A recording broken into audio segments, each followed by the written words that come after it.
안녕하세요. 원진성형외과 이선구 원장입니다. 가슴 성형을 계획하고 생각하시는 분들도 자기 가슴의 특징에 대해서는 잘 모르고 계신 분들이 많습니다.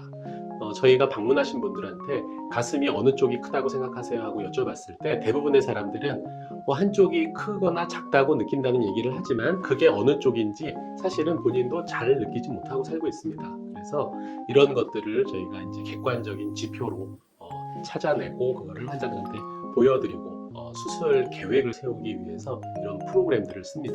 그러면 이 크리살릭스 프로그램을 이용해서 환자의 몸을 일단 분석하는 것부터 먼저 보여드리겠습니다. 오늘 모델로 사진을 올려놓은 분은 키가 굉장히 크신 분이에요. 키가 172cm에 흉곽둘레가 한 67, 8cm 밖에 되지 않는 굉장히 슬림하고 키가 크신 분인데 그걸 감안해서 보시면 될 것 같습니다. 먼저 볼륨 영역의 분석을 해보겠습니다. 자, 이렇게 좌측 가슴과 우측 가슴의 볼륨을 이 프로그램이 파악을 하고 있는데 보면 좌측 가슴은 86cc 정도의 볼륨이라고 파악을 하고 우측은 96cc라고 파악을 합니다. 이거를 또 세분화하면 우측은 위쪽이 40cc, 아래쪽이 56cc, 좌측은 위쪽이 41cc, 아래쪽이 45cc라고 파악을 하는데 우측의 아래쪽에 제일 많은 볼륨이 있다고 파악을 하고 있네요.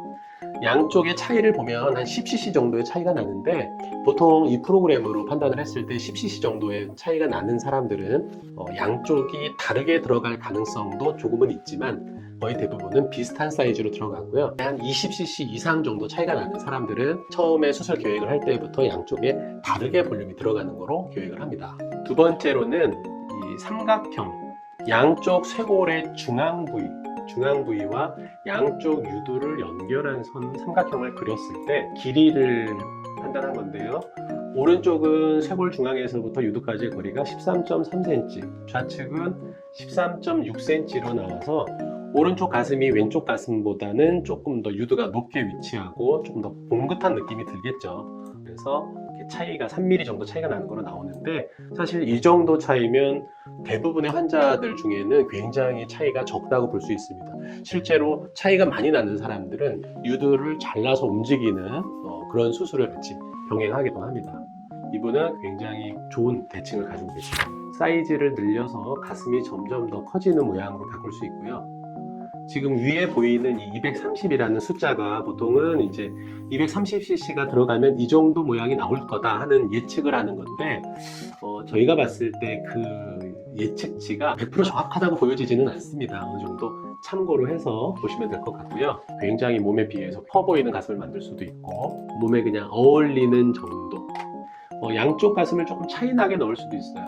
지금은 양쪽에 230이라고 되어 있지만 왼쪽 가슴이 조금 더 작을 수 있기 때문에 이쪽만 조금 더 늘려보는 거죠. 이렇게 왼쪽을 250으로 넣고 오른쪽에 230을 넣으면 아까보다는 조금 더 양쪽의 대칭이 좀 비슷해 보이는 그런 효과를 줄 수 있습니다. 그래서 볼륨을 늘려서 내가 수술 후에 어떤 모양이 나올지에 대한 것을 물론 가상 성형이기 때문에 100% 정확하다고 할 수는 없지만 내 몸에 큰 가슴을 이렇게 붙이는 느낌으로써 본인이 어느 정도의 가슴 모양 그리고 어느 정도 사이즈에 만족하는지를 우리가 어느 정도 감을 잡을 수 있어요. 제일 좋은 것은 이렇게 앞모양보다는 약간 45도로 몸을 돌렸을 때 그 사이즈의 느낌을 얘기하는 게 제일 좋거든요. 45도 정도 돌렸을 때 그 느낌을 환자분께 물어보고 이 정도 사이즈가 어떠냐 하고 여쭤봤을 때 본인도 흡족해하면 그 정도를 만들기 위해서 어느 정도 볼륨이 들어갈지는 저희가 이제 또 따로 계산을 하는 거죠. 자, 요즘에 쓰는 가슴 보형물들은 다 스무스, 겉표면이 매끈한 보형물을 쓰거든요. 이런 보형물들의 특징은 안에서 보형물이 움직인다는 겁니다. 그래서 가만히 있을 때는 중앙에 있지만 모았을 때는 안으로 밀려 들어와서 골이 생겨야 되고요. 누웠을 때는 바깥쪽으로 빠지면서 자연스럽게 퍼지는 모양이 나와야겠죠. 그래서 그거를 환자들한테 움직이는 동적 영상을 이 프로그램에서도 보여드릴 수 있는데 한번 실행해 보도록 하겠습니다. 어떤 분들은 항상 그렇게 얘기하세요.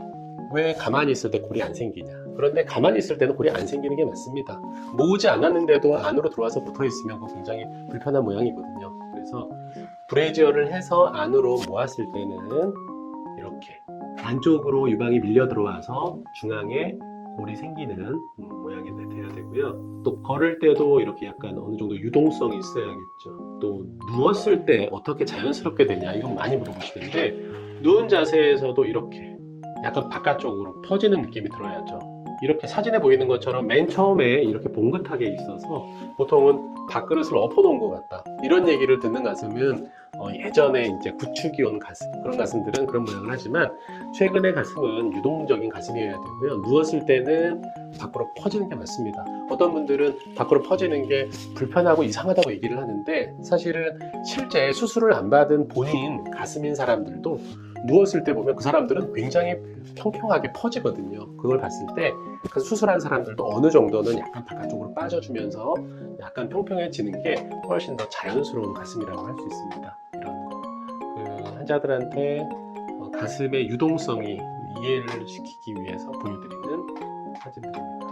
수술을 많이 한 사람들은 이제 자기 경험에 의해서 키가 어느 정도 되고 흉곽둘레가 어느 정도 되는 사람, 얼마큼 들어갔을 때 어느 정도의 느낌이 나오겠다 하는 것을 판단을 하기 때문에 프로그램이 몇 cc를 들어갈지를 정해준다기보다는 환자한테 이해를 높이기 위해서 모양을 보여주는 거로 쓰시는 게 좋을 것 같고 실제로 얼마큼의 볼륨이 들어갈지는 그 의사의 스킬, 경험에 따라서 정하는 게 좋을 것 같습니다.